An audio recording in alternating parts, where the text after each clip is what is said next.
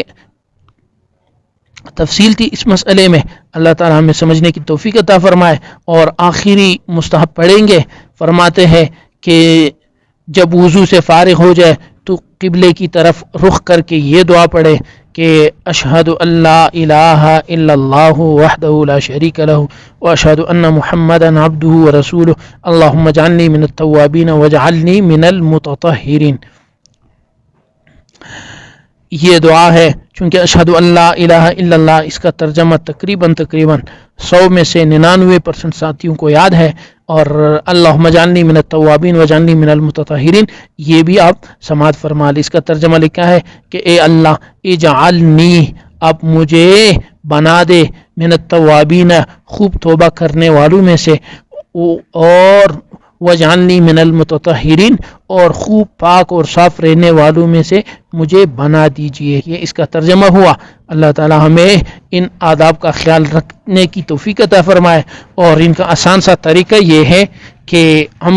جب وضو بنائیں گے تو ان آداب کو 1 یا 2 دن ازبر یاد کریں اور ان پر عمل کریں۔ جب عمل کریں گے وضو تو ہم نے ویسے ہی بنانا ہے، جب وضو بنانا ہی ہے تو پھر ان کو مستحبات کے ساتھ اور ان کے فرائض کا، ان کے سنن کا، ان کے مستحبات کا، ان کا خیال رکھ کر کیوں ہم نے بنائے، تاکہ ہمارے وضو جو ہے وہ آپ صلی اللہ علیہ وسلم کی بتلائی ہوئی طریقے کے مطابق کیوں نہ بنے۔ تو اس کا فائدہ یہ ہوگا کہ جب ہم مسلسل اس طریقوں پر عمل کریں گے پھر ہمیں یاد کرنے کی ضرورت نہیں ہے کہ